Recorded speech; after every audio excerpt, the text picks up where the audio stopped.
Estas lecturas, si empezamos con la primera, el libro de Josué, nos hablan de la confianza, de la virtud de la confianza y, bueno, la segunda del perdón. Pero las dos, la primera, la del libro de Josué y la del Evangelio, tienen como base la confianza. La primera, los israelitas ya habían pasado los 40 años en el desierto, ya había fallecido Moisés y ahora al frente del pueblo estaba Josué. Y Josué tiene esa revelación de que pasando el Jordán, que es el río a partir del cual comienza la tierra prometida, pasando el Jordán,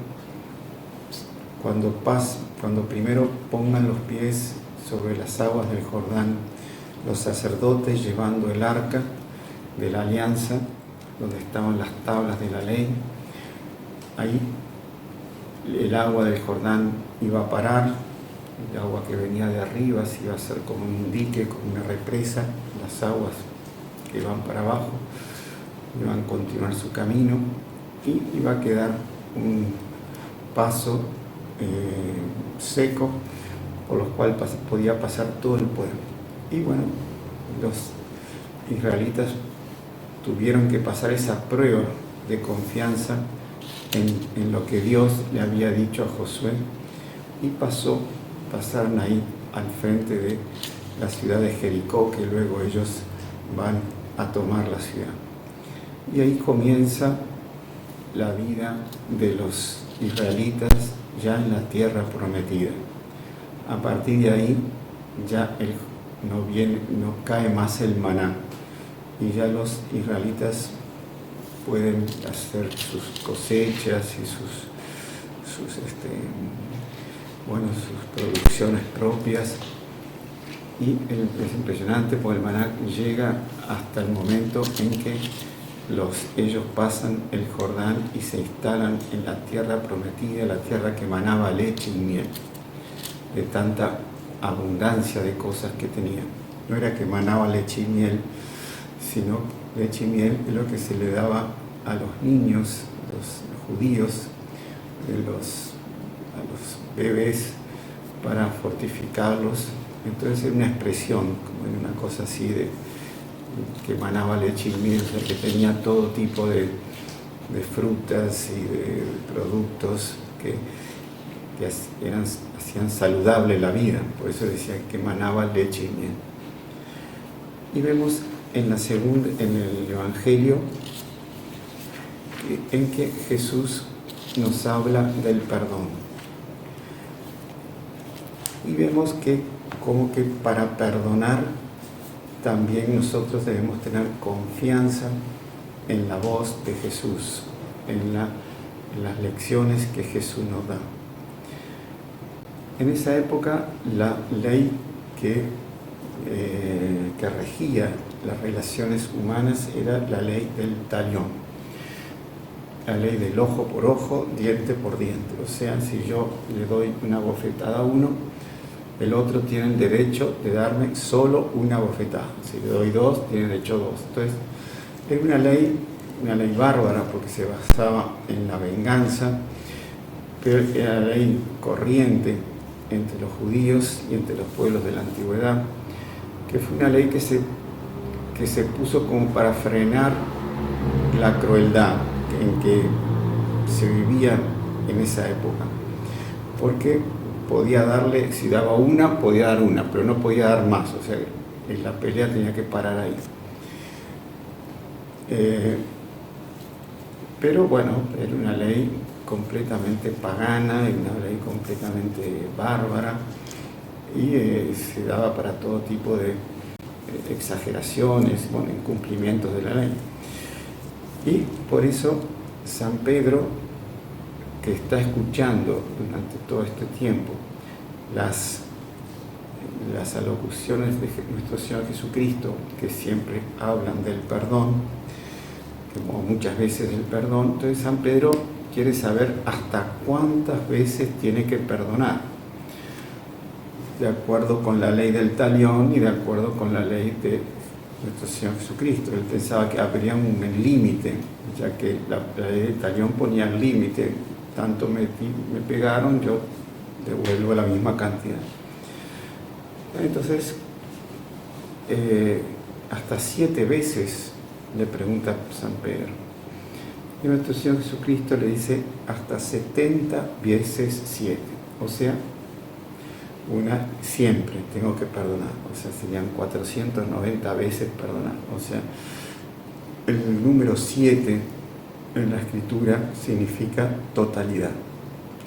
Entonces, siempre, o sea, siempre tengo que perdonar, así como nuestro Señor Jesucristo siempre nos perdona. Y ahí Jesús da esa parábola que es muy impresionante, muy gráfica y que indica bien nuestras relaciones con Dios. Entonces, un empleado tenía una deuda, le debía a su patrón, al rey, 10.000 talentos. El talento era una moneda de plata y cada talento correspondía a 6.000 denarios. Entonces era una barbaridad lo que debía y era imposible de pagar. Que tuviese 3 vidas trabajando para pagar y vendiese todo, más que un empleado, no estaba en condiciones de pagar la 10ª parte de toda esa deuda. Como no podía pagar, el rey mandó que fuera vendido junto con su mujer y sus hijos y todo lo que tenía para saldar la deuda. Bueno, era la ley de la época. El servidor se arrojó a sus pies y pidió: dame un plazo. Y el rey, compadecido, lo dejó ir y le perdonó la deuda. Entonces acá vemos este hombre se porta bien frente al rey, en el sentido que reconoce la deuda, se humilla y pide perdón y hace un propósito, aunque era imposible, de poder pagar esa deuda. Y el rey, que aquí es nuestro Señor Jesucristo, le perdona todo lo que él debía. Es propiamente lo que nuestro Señor Jesucristo hace cuando vamos a la confesión. Nosotros en la confesión, en los pecados tanto mortales como veniales, son imposibles de pagar, porque son pecados hechos contra nuestro Señor Jesucristo, son pecados infinitos, que no hay forma de pagar, el único que lo puede pagar es Dios.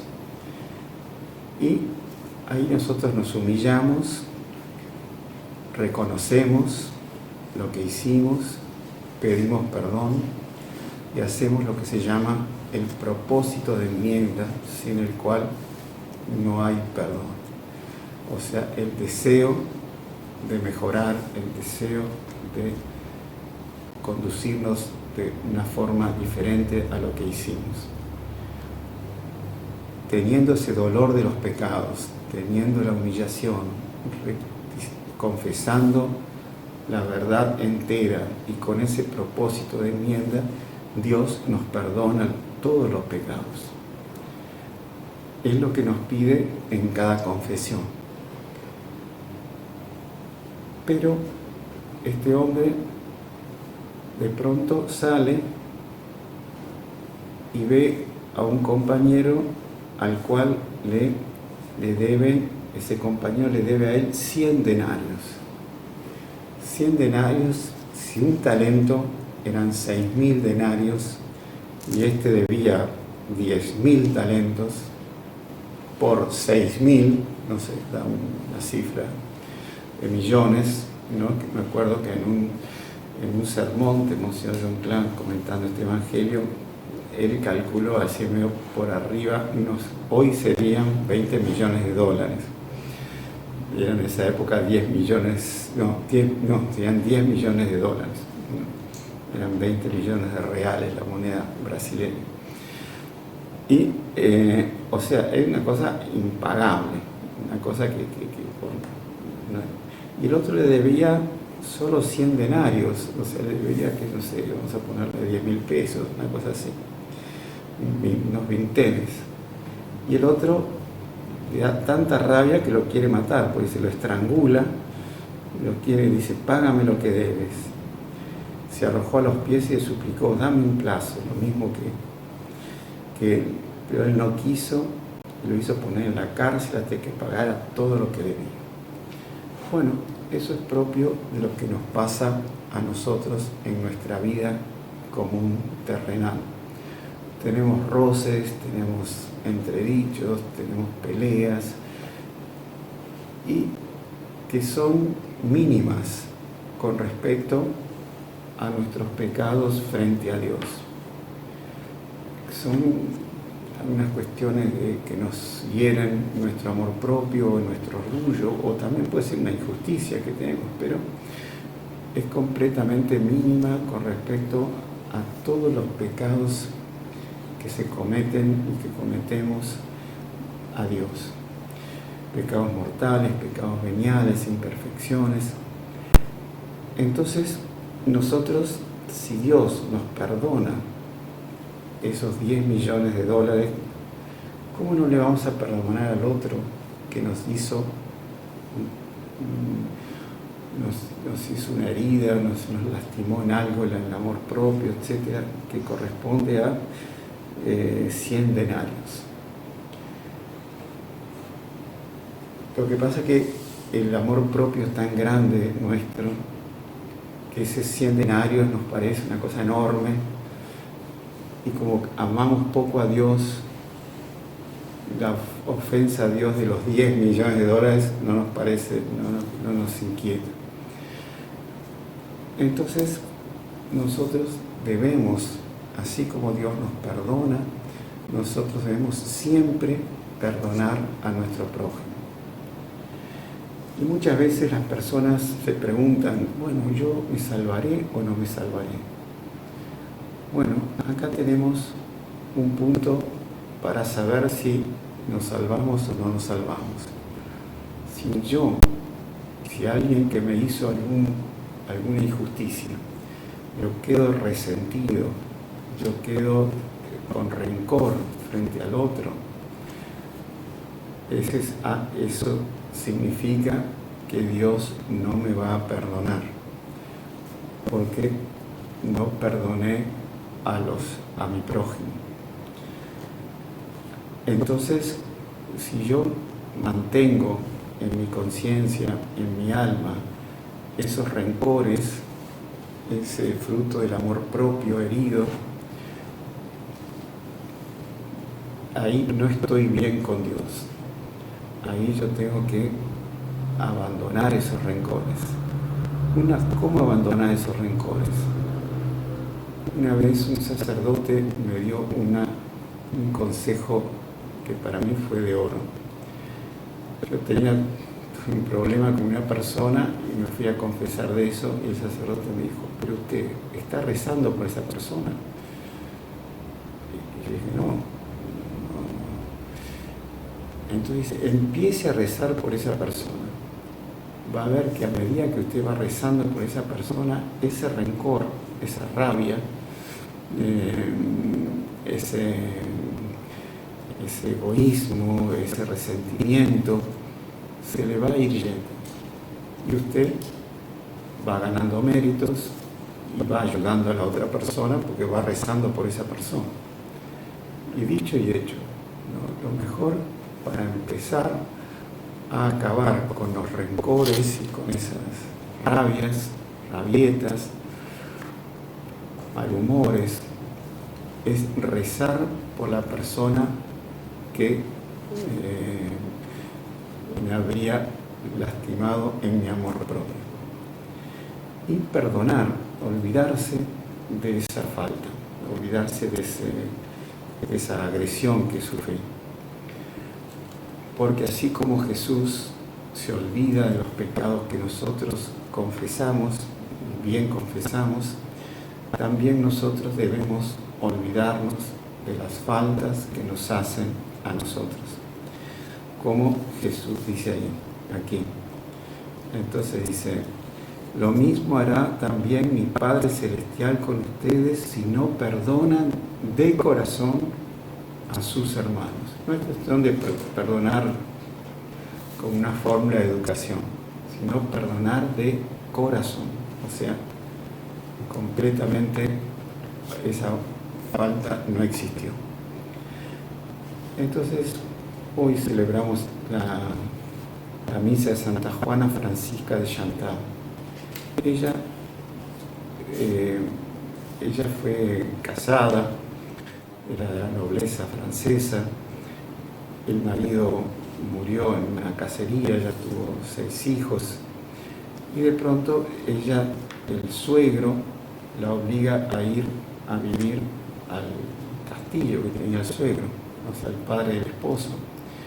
Y ahí sufre todo tipo de malos tratos, y la trata pésima el suegro amenazándola de desheredarla. Y bueno, ahí ella comienza toda una vida espiritual, una vida mística, y bajo los consejos de San Francisco de Sales, ella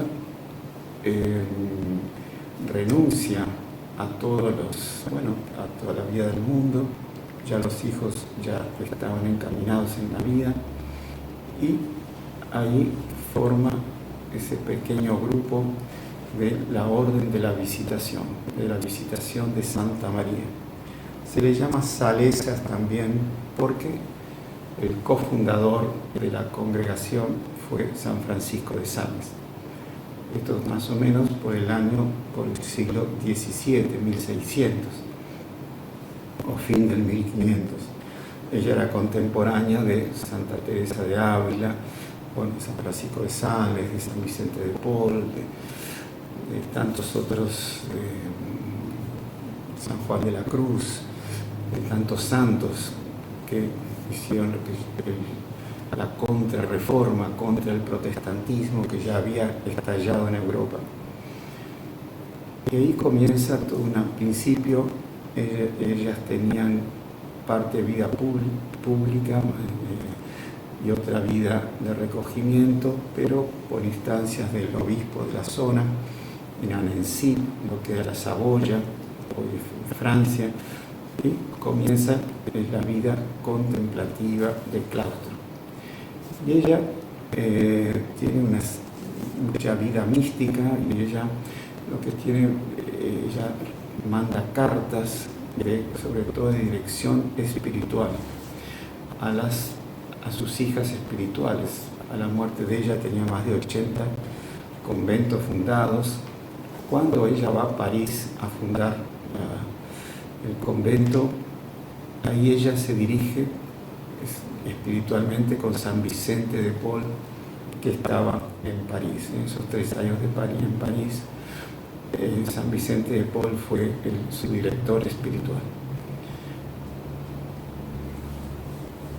La gracia que tiene, la supergracia que tiene esa fundación, esa congregación, es que años más tarde, ya muertas Santa Juana Francisca, en uno de los conventos de ella, que en Paray-le-Monial, a una otra santa, hija espiritual de ella, Santa Margarita María Alacoque, se le aparece el Sagrado Corazón de Jesús.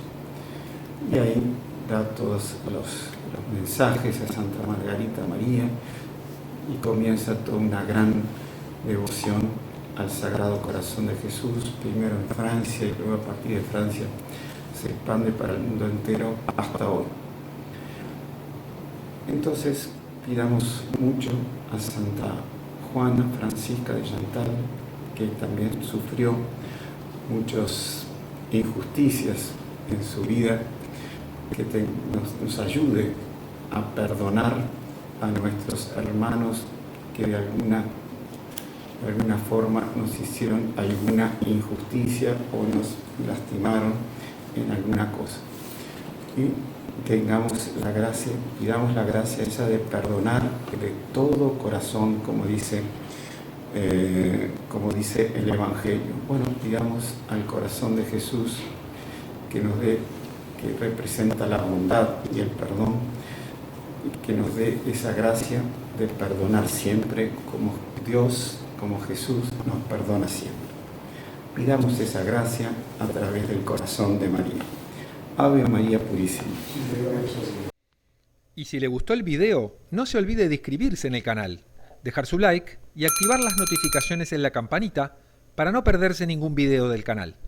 Comente y comparta con sus amigos y familiares.